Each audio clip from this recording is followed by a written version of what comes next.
his brothers sold him as a slave. But Joseph never lost his faith. God, I've praised you and I'll praise you still, 'cause day by day I learn your will.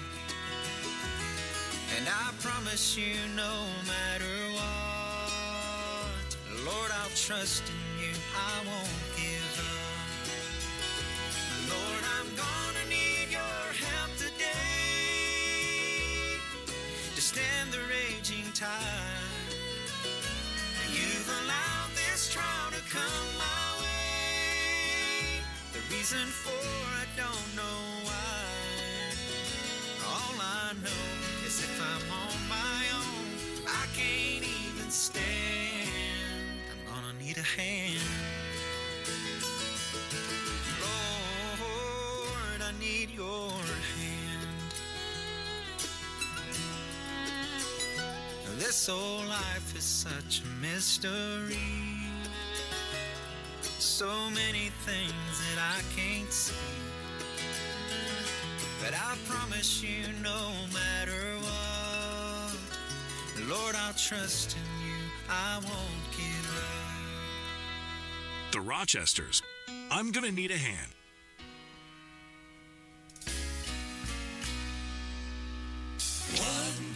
When I'm all poured out, he fills up my soul. 2, even though I fall, he never lets go. 3, in my brokenness, he's making me whole. I could go on and on about him, forever I could sing. I've got so many reasons to praise his name. I'm counting blessing on blessing with every day. And when I walk through the fire, he still makes a way. I've got so many reasons to praise. Peace, like a river flowing deep in my soul. Grace, yes, he paid a debt that he never owed. Hope for tomorrow, yes, this one thing I know. That's still 1,000 hallelujahs would never be enough. I've got so many reasons to praise his name. I'm counting blessing on blessing with every day. And when I walk through the fire, he still makes a way. I've got so many reasons to praise. He's been so good. Let me tell you all about it. He's been so good. And he'll never change. He's been so good. Oh, glory, hallelujah. He's been so good to me. I've got so many reasons to praise his name. I'm counting blessing on blessing with every day. And when I walk through the fire, he still makes a way. I've got so many reasons to praise. So many reasons to praise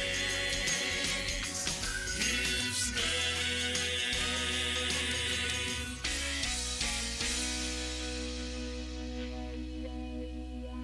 Tribute. So many reasons.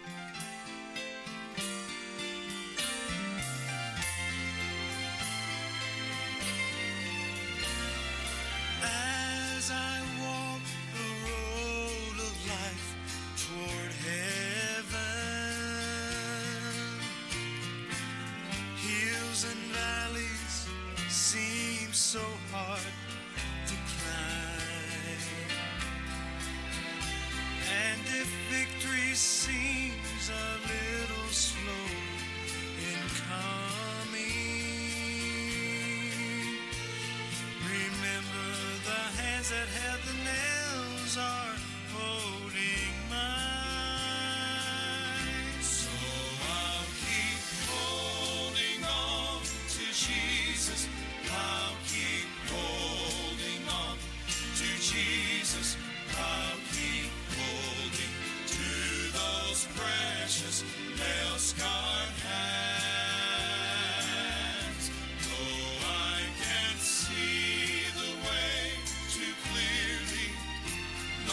steps become so weary, I'll keep holding to those precious nail-scarred hands.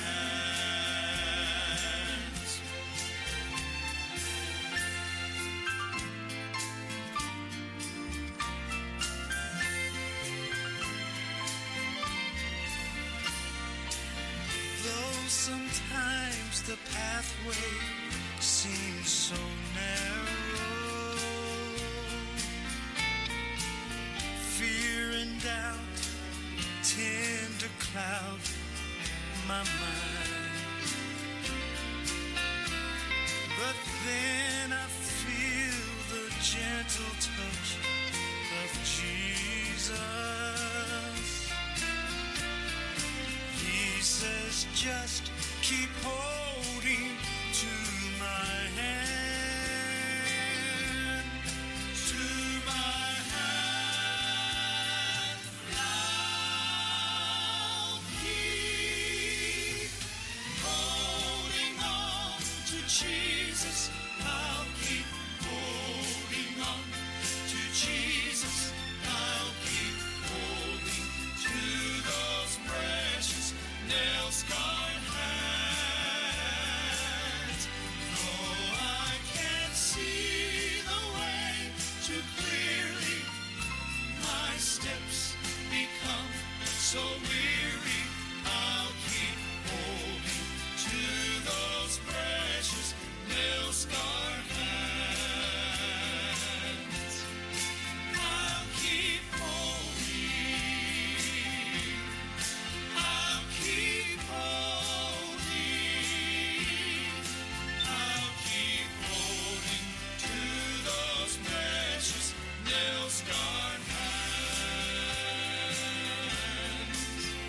Keep holding.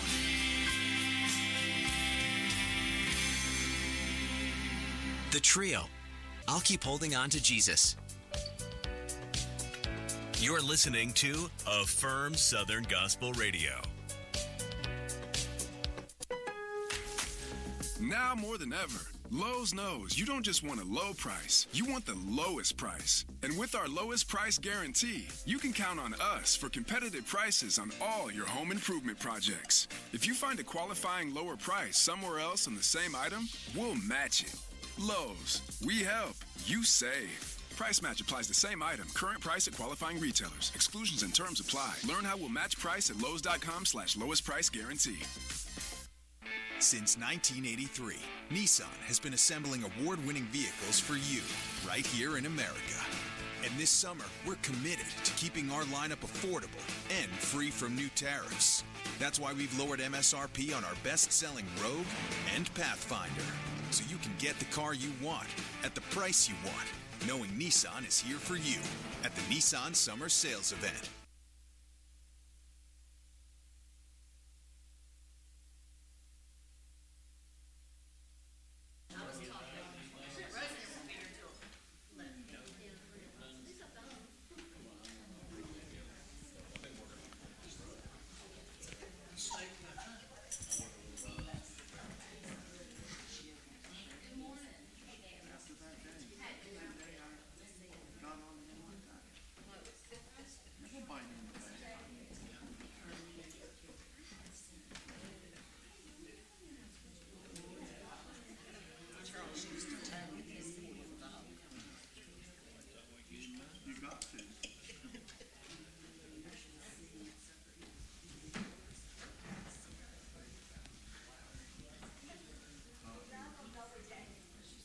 Good morning. Good morning. Everybody bright-eyed and bushy-tailed this morning? Actually, yes. Yes, sir. All right, that's good. That's the way we want to be, right? Wanted to make one quick announcement before Tim got started this morning. I've been in church all my life, and I've learned that the more that you think you won't get surprised, you get surprised. So, Brother Mark Morgan has decided that him and his family, they are moving back to the Catholic Church. So, they have left us. No, that's him going back.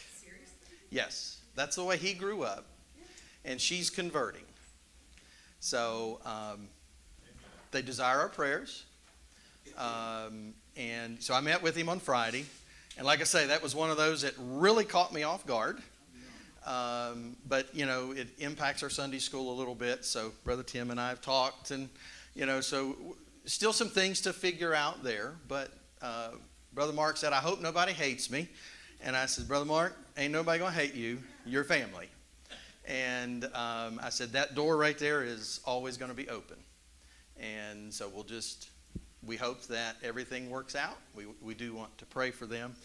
But we just kind of wanted to do it. The Sunday school crowd will be the most impacted, because he's been teaching here for quite some time.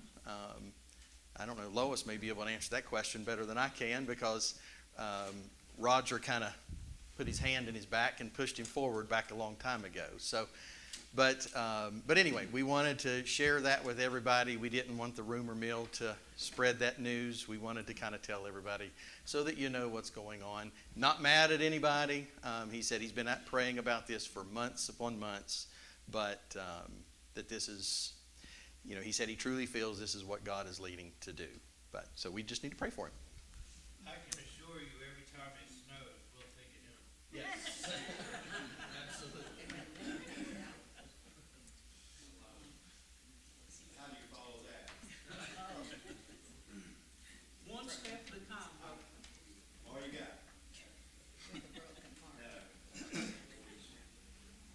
How about before we get started, anybody have a spoken prayer request?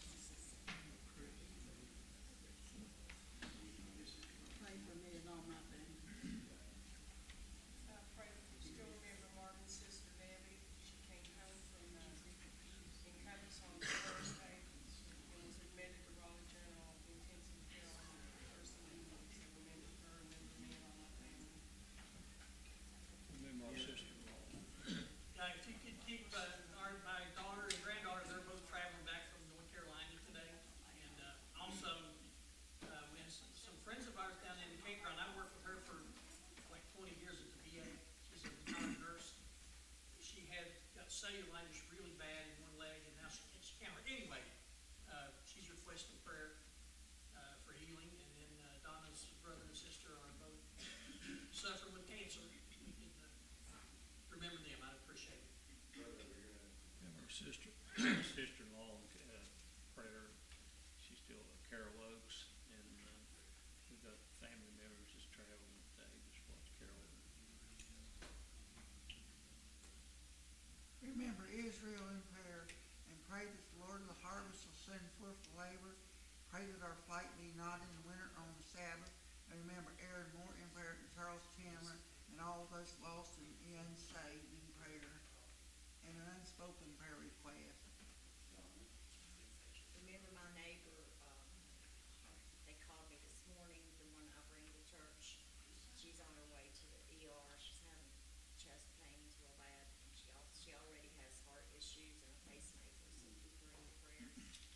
Also, my brother's sister-in-law, Sherry Williams, is in CAMC. She had fallen a few days ago and broke an ankle, whatever with the ankle, but anyway, ended up, she's in there. She had a flesh-eating thing that attacked her, and they had to take her foot off. And if the drainage don't help all the other stuff going on in her leg, they're gonna have to remove the leg too, so. Just pray for her, pray for all the lost in my family. Sis. Remember my friend Susan Richmond, she's recovering at home, but she could still use prayers. Okay. Yes. Tim, we had Andy this weekend, and he was up most of the night, and I pray that he's not coming down with something that Tommy has actually already left to take him back to Amanda this morning. So pray for him. They did get a final hearing date. It's late August, but that will be to determine where his primary custody will set. So Alex and Tori and all of the campers that'll be heading out today and tomorrow, so that's going to be a camp throughout the week. I ask that you all pray pray for Amanda Pfizer. I was talking with her late last night, and her and the kids need all the prayers to continue. And remember us at the office as we go through all the changes. Yeah. Ruby.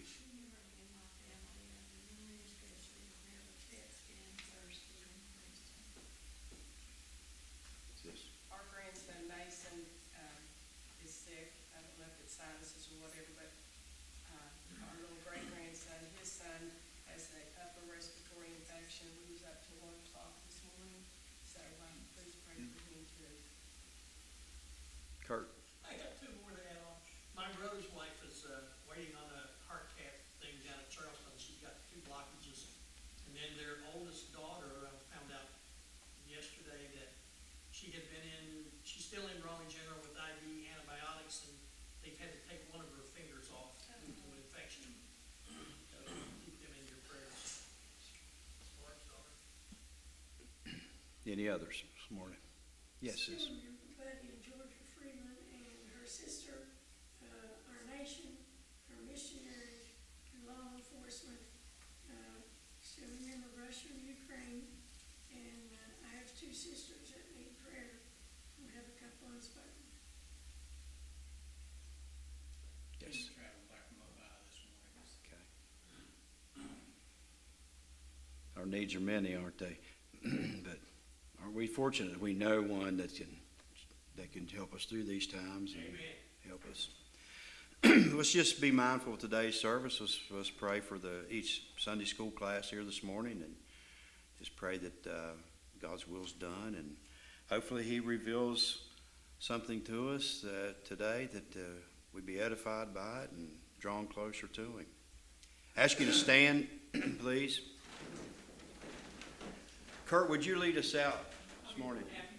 Dear Heavenly Father, we thank you for another day to come to your house. We ask you to lead us and guide us in the direction that you want us to go. Bless Brother Tim and the message he's going to deliver today. Thank you for all the love and blessings that you bestow upon us. Keep us all safe, dear Lord. We ask this in Jesus' name.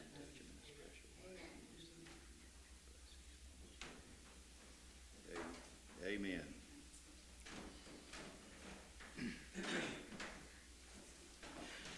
So, when somebody else makes up your outline or your material that you teach on, it's challenging at times. And I looked at this text this morning, and I'm thinking, really, what is in there that we can teach on? And of course, God's word is powerful. It's all good, right? Every bit of it. So this lesson, we've skipped over so many things in David's life up to this point that I felt like we could have covered if it should have been in our literature. And then I get a lesson like this morning where it's like, really? What's in here? But we dug into it and we found some things. And we think about David's life. How does some of the things that David went through contrast to us today? And I looked at God's timeline. Many times God's timeline does not line up with our desires, does it? No. In this age of instant gratification, instant satisfaction, I want to find out something, boom, I can Google it or whatever, boom, there's information, right? There's an answer. We've kind of grown up in this microwave society, haven't we, where everything is now, instant answers, instant satisfaction. So sometimes we might, because of that, we might think that God should act quickly too, right? Well, He don't. God does not look at circular time like we do, does He? It's not relevant to Him. And sometimes we lose track of that. David gives us a good lesson here today in patience, in waiting on God. David as a young man, young teenager, was anointed to be the next king. Well, he's going to have to wait 17 and a half years to fully realize that fulfillment, right? Think about that. He was anointed by the prophet to be the next king. He knew that. But he will endure so many ups and downs and so many obstacles. Don't obstacles present in front of us at times? And we have to negotiate around those, don't we? David really gives us a good lesson in that. But see, those 17 and a half years that David waited to be for his fulfillment, they were not wasted. God was preparing him. David will have, we've seen some of them in our text that we've studied. David had trials. He had spiritual lows, didn't he? He had those ups and downs. But through those, he demonstrated faith, patience. Do we have trouble there with patience? Yeah, we do. So when we think about those roadblocks that are ahead of us, if someone, a man of God as great as David, can have roadblocks and obstacles, we can, right? We will, won't we?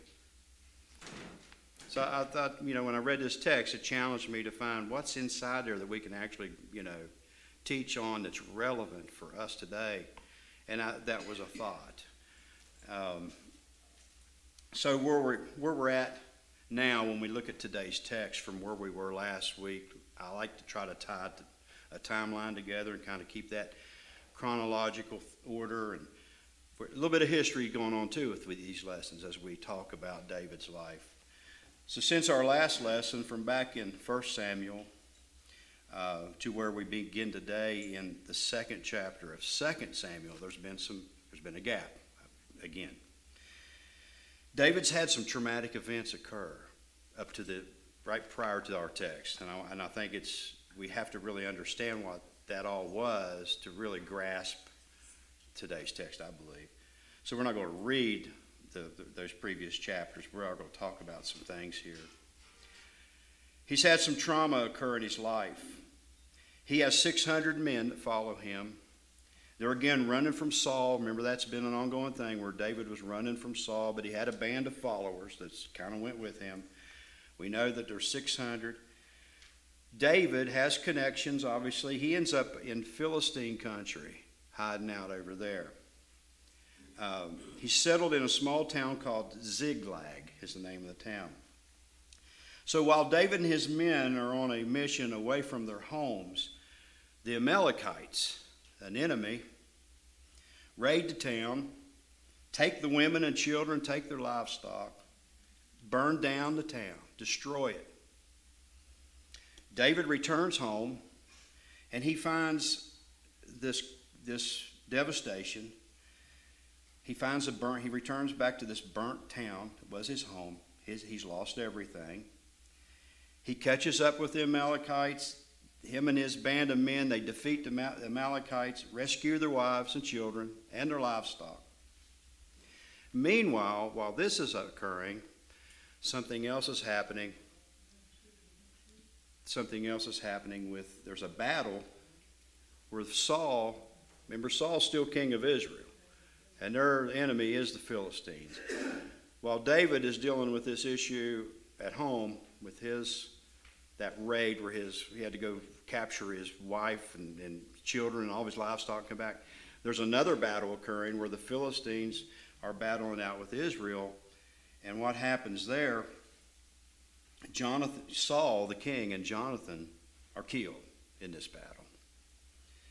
So upon hearing this news, chapter 1, which we skip in 2 Samuel, verse 11, David tells us that David rent his clothes in a display of mourning. So think about what has just happened in David's life. We just talked about the tragedy of he losing everything in the fire, and he had to go fight the Amalekites to get his wife and children and livestock back. Now he comes back home to hear this news, that the king has been killed. And Jonathan, was him and Jonathan good friends? They were very close. Even though Saul was an enemy of David's when it comes to political means and power, David still loved him. He was God's anointed, and David always honored that and respected that. Even though he didn't see eye to eye with Saul, he knew that Saul was still God's anointed. And you and I may have a celebration when an enemy of ours has been taken down, right? You and I might feel a little satisfaction upon hearing that kind of news. But not David. We don't have the heart that David had. I don't. You do we? When an enemy goes down and yet you're mournful. We don't have the heart that David has. David shows us something there. It's hard to comprehend, but David was sad upon hearing this. And of course, we know Jonathan was a good friend, and that added more sorrow to David. Jonathan was like a brother to David. In chapter 1, skipped verse 17 that we just skip over today. It says, David lamented over Jonathan and Saul. So now, all this just kind of happened, bam, bam. You know, he has this issue at home, and now the king has been killed, and his best friend has been killed. Imagine what David's feeling like right now at this point in his life. His family's been taken captive, his home burnt to the ground, he has to battle it out to recover his property, his family, his livestock, and then he receives the news shortly after that the king and his best friend have been killed. That's a lot to unpack, isn't it? It's a lot to deal with all of a sudden. You think of David's spiritual state at that time. He's been like 10 years running from Saul, too, at this time. He knows that one day he'll become king. David don't rush this issue. We know that at least twice he could have killed Saul. He had opportunities and he didn't, because he waited on God's timing. He knew that he was the next anointed king, but he didn't take him out when he could have. He waited on God. You think about the stress of the constant running that he's gone through, and then to turn around and lose his home, his best friend. He's in a bad spot right here. Let me ask you, has God allowed something, tragedy in your life, to open your eyes? Has he used that? Has there been a traumatic event occur and you found yourself in this spiritual low? Remember, he's away from God's people. He's been living over with the Philistines. He's been living with the world, you know. And now this tragedy occurs. He's in a bad way. Spiritually, this was one of them low times, I believe, for David. My mom died from methadone and fentanyl. That kind of was the tragedy that turned me around. Yeah, absolutely. I stopped taking the prescription painkillers in December 26th. She died June 11th, so it was about 5 or 6 months. But that was the start. That was the beginning of the end of my addiction. God has a way of getting your attention, don't he? And he does it here to David.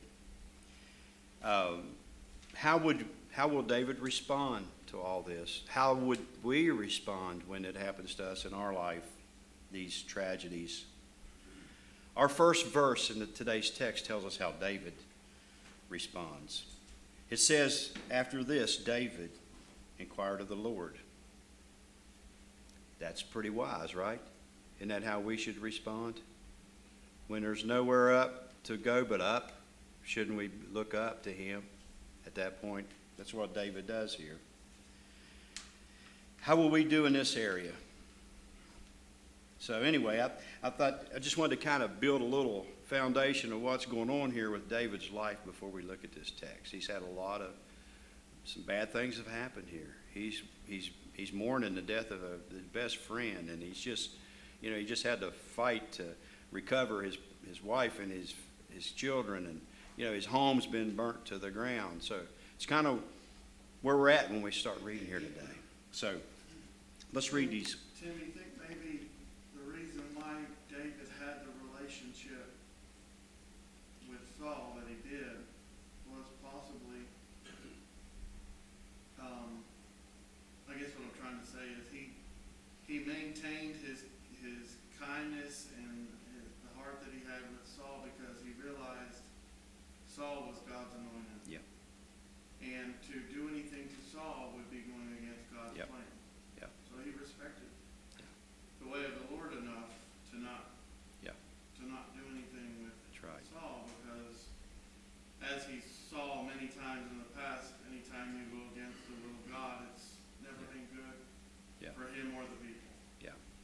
And all the while knowing that he was the next anointed. Yeah. But yet he kept himself out of the equation. It wasn't the right time. Right. Yeah. Good point. So all these tragedies have happened, and here we take off. I'll read the first verse. You guys read after me. And it came to pass after this, and after this is what we just talked about, those things.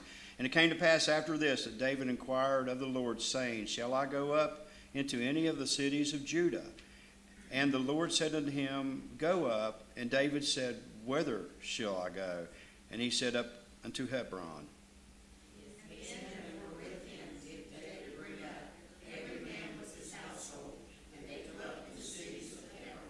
And the men of Judah came, and they anointed David king over the house of Judah. And they told David, saying that the men of Jabesh Gilead were they that buried Saul. And David sent messengers unto the men of Jabesh Gilead, and said unto them, Blessed be you, the Lord, and he has shed his kindness unto your Lord, even unto Saul, and have buried him. And now the Lord shew kindness and truth unto you, and I also will requite you this kindness, because you have done this thing. Therefore now let your hands be strengthened, and be your your master Saul is dead, and also David hath anointed me king. But Abner the son of Ner, captain of Saul's host, took Ishbosheth the son of Saul, and brought him over to Mahanaim.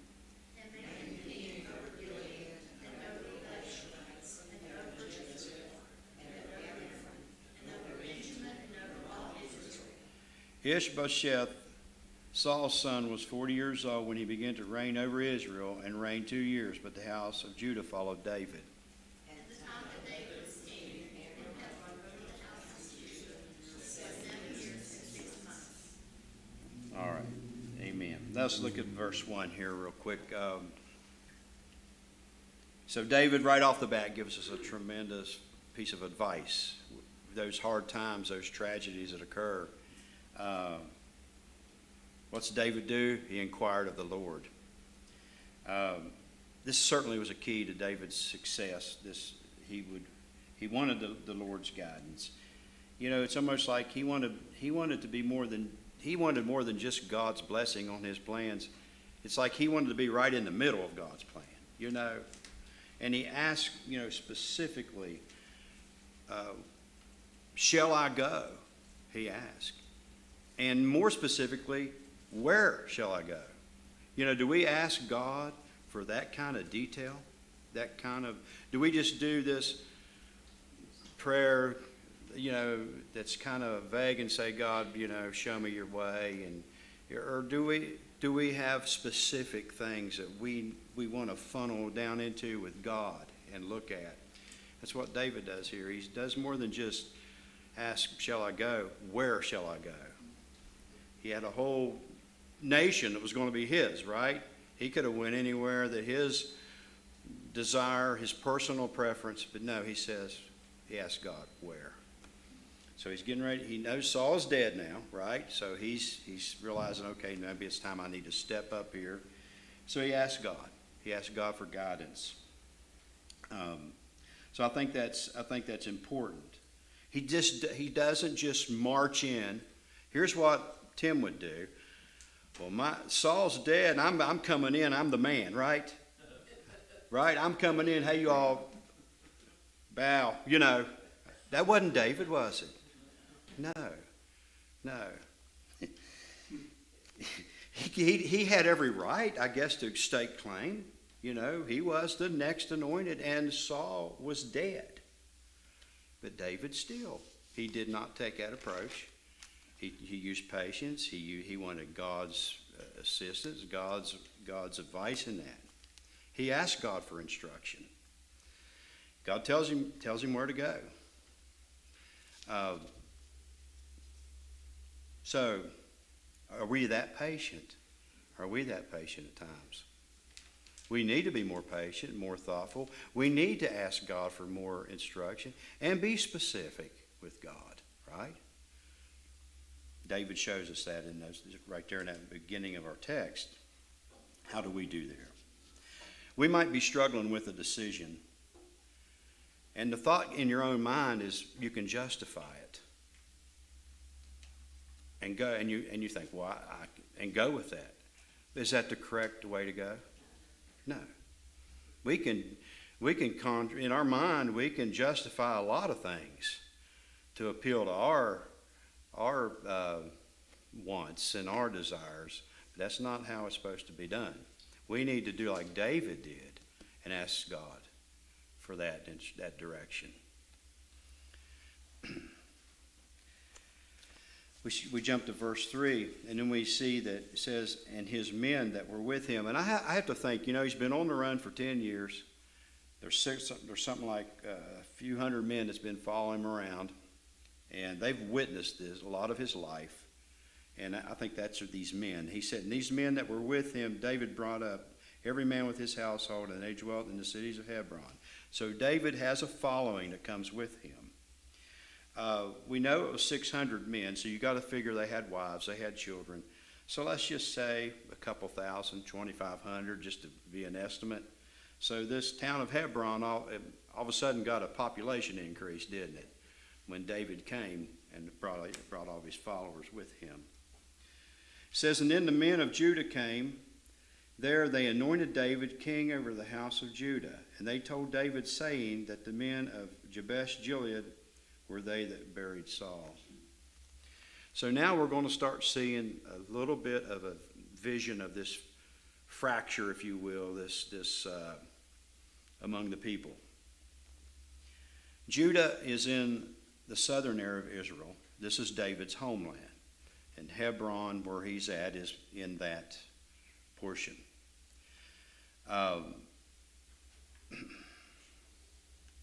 Prior to this, there had not been two kingdoms, okay? But we're going to see it's going to get split here. But we see it shaping up that way. It says, these men of Judah came to David asking him to be the king over their tribe. And again, I'm sure that these are men that have been following David, watched him grow and become the great leader that he is, and they want to be on his side. They're followers of him. Probably some of them are old enough to remember back when he slain the giant, right? It hadn't been that long ago. It's 15, 16 years maybe. But anyway, you see he has a following, and the people want to be with him. It says something about his leadership too. They've been moving with David as he's been running from Saul. They've been with him. And verse 4 ends with a mention of the men from Jabesh Gilead that buried Saul. So I got to digging into that. What are they talking about? Who's those guys, right? Well, these were devout followers of Saul not from Judah, okay? They were from across the line in Gilead. And they recovered. When Jonathan and Saul were killed, Saul was beheaded. Jonathan's body and Saul's body were paraded around by the Philistines, and they were mocked, and and they put them on display, like in one of the towns, so people could come and view them. It's like trophies, is what they were. They were treating them as trophies. Well, these men of Jabesh Gilead we just mentioned, and David, there's in verse 4, some people came to David and said that those men buried Saul. Well, the backstory to that is what I was telling you. They raid the town at night and fight off the Philistines and recover the bodies of Jonathan and Saul, take them back to a safer location, and have a proper burial for them. And David finds out about that, and here in verse 4 that it's mentioned that they were the ones that buried Saul. So it's pretty wild, what those guys fought through just to get the bodies of Saul and Jonathan. And David finds out about this. And look what David's reaction, verse 5. And David sent messengers unto the men of Jabesh Gilead and said to them, Blessed be ye of the Lord, that ye have shown this kindness unto your Lord, even unto Saul, and have buried him. David's giving them thanks for that. He's probably thinking, well, these are the kind of men I want. You know, when you think about it, they would, that devout, that loyal to Saul, that they would fight through what they had to fight through just to get the bodies and come back and give them proper burial. I think maybe David is thinking, wow, you know, I'm going to be future king, and these kind of men I want right here. You know, look at what they did for the previous king, you know, just to get him a proper burial. So he recognizes their bravery, their loyalty to their leader. Yeah, these are the kind of men I can use. So let me butter them up a little bit here, and, you know, maybe as we move forward with this thing, they'll be on my side. I don't know that to be true, but David's a wise guy, and these men obviously shown great bravery, right, and loyalty. Why would you not want them on your team? Verse 6, and now the Lord show kindness and truth unto you, and I also will requite you this kindness because you have done this thing. Verse 7, therefore now let your hands be straightened, and be ye valiant, for your master Saul is dead, and also the house of Judah have anointed me king over them. So, verse 6, because you've done this thing, the Lord and I was going to show kindness. There's David, I think, being that good politician now. You know, hey, I want these guys on my side. And he mentions in verse 7, let your hands be strengthened and be ye valiant. Your master Saul is dead, and I am now king over Judah. Again, notice David's approach to his kingship. He just don't say, I'm king, you need to bow to me now.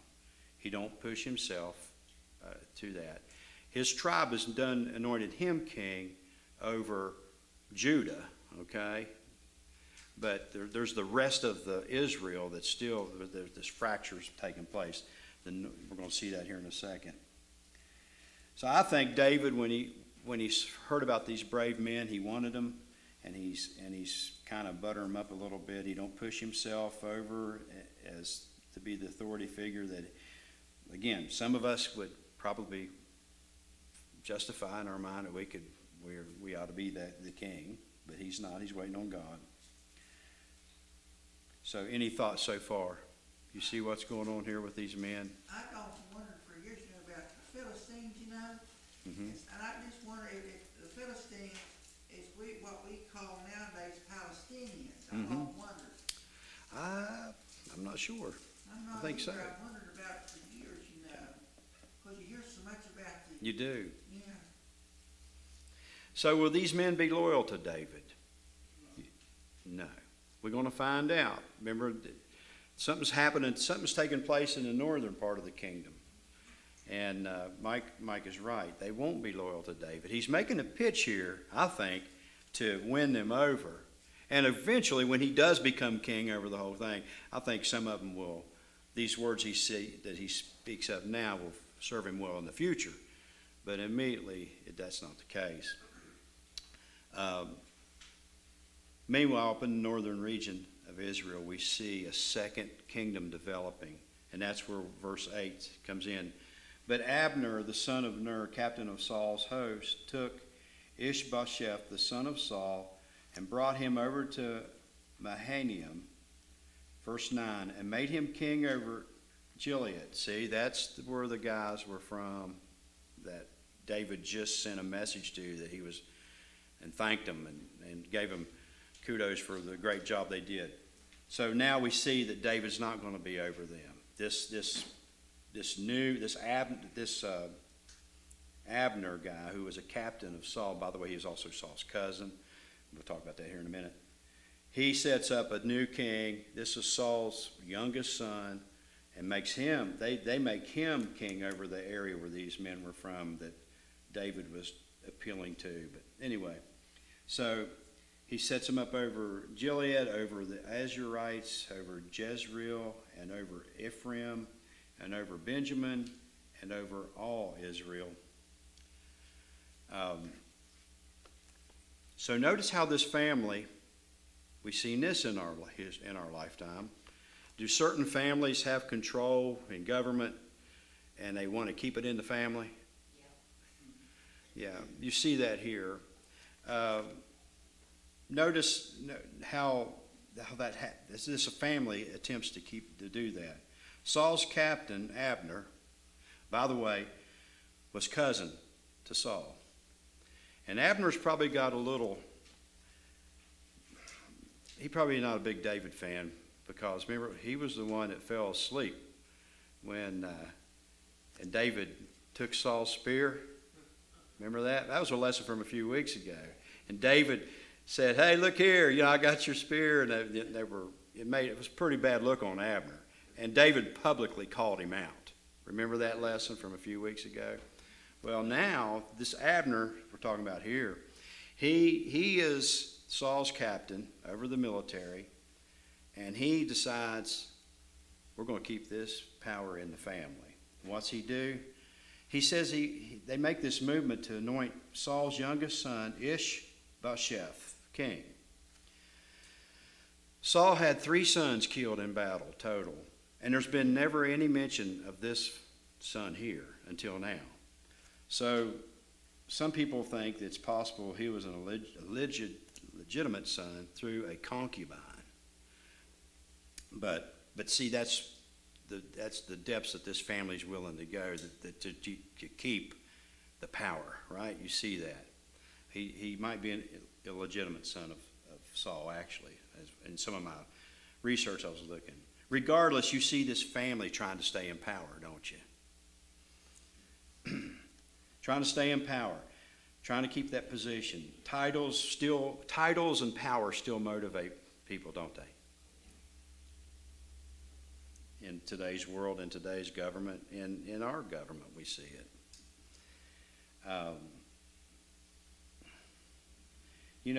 And we also have pretty good evidence that Saul, towards the end of his reign, was just a shadow of his old self. He had lost it. Remember, we talked about the mental issues and some of the struggles he had. So you have to think that he was, even though he was incompetent, and here we've seen this in recent political climate. Yeah. Dead on. Now YouTube's going to block us. Thank you, Mike. So, as competent as he was, they're still going to prop him up. There's still going to be people that follow him, right? And that's what happened here. So there was still people loyal to him. There was still people bought in to him, obviously, that they were willing to follow this son. Yeah, bring the son in. He's got my vote, whatever. What's that? Yeah, exactly. So we've seen this in modern day politics ourselves. They stay in office too long. But many still hold them up and support them. We've seen it. Also, I think we have to keep in mind this Abner guy's, he's had a pretty cushy job being the captain for Saul. He doesn't want to see a king from outside the family, does he? Yeah, he wants to keep his lofty position. So he's, again, we see that corrupt politics even in the Bible, don't we? We see it. And we've seen it all of our lives. Here it is. Here it is back then. He wants to keep his prestigious role, so he develops this plan to make this unknown son of Saul the next king.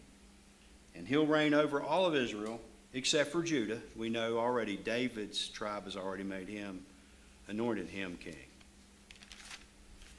Any thoughts so far? It's kind of an interesting history lesson today about David, but in this is some things for us too to look at, and David does give us some good examples. Verses 10 and 11 just simply talk about the reign of the two kings. Our text ends with details regarding these two kings and their reign. This Ishbosheth guy in the north reigned for 2 years. David in the south reigned for 7.5. We know that David stayed in Hebron and reigned over the south for 7.5 years. So let's take the 7.5 years and the 10 years prior that David was on the run, remember, from Saul. So now you have 17.5 years. So 17.5 years, David waits to become king over what was rightfully his. Ruby.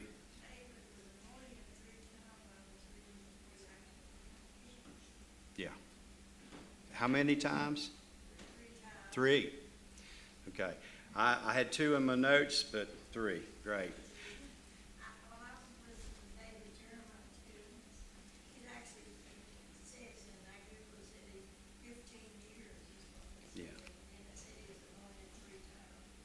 Yeah. So when you think about the 17.5 years, I talked about them earlier, they were not wasted, were they? There was a preparation time that took place. How good are we at submitting to preparation time? No. Instead, we want to act now, don't we? David teaches us something about that here. It's preparation time. Let's consider it. I've seen it in young converts, young people.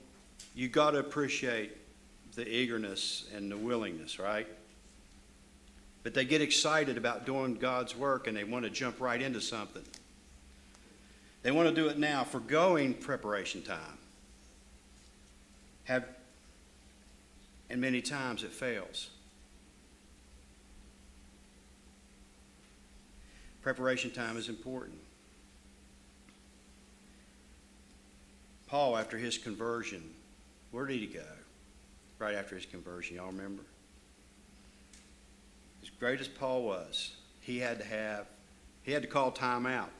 He went to the wilderness for a while. And a period of reflection, a period of preparation before his ministry. That's preparation time. John the Baptist, he hung out in the wilderness, didn't he? He came on the scene later in his life. Jesus waited till he was 30 years old, didn't he, before his public ministry. So I think there's something about preparation time. Yeah, I mean, you got to appreciate someone's eagerness and willingness to go now. But are they ready? You gotta go when it's God's time for you. That's right. Have you seen someone raised up too quickly in the ministry? Have you seen someone raised up too quickly in the church? It didn't work. They failed. And why? The preparation time was not spent. Not even considered. It could have made a difference, right?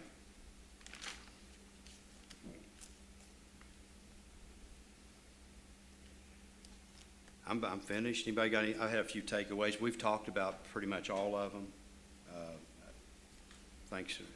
Thank y'all for your comments. Anybody got anything to add? Just keep this in mind. Someone as great as David, if he has obstacles, and he had all these obstacles in front of him, took him 17.5 years to get what was God told him was his. Don't you think we're going to have those obstacles pop up?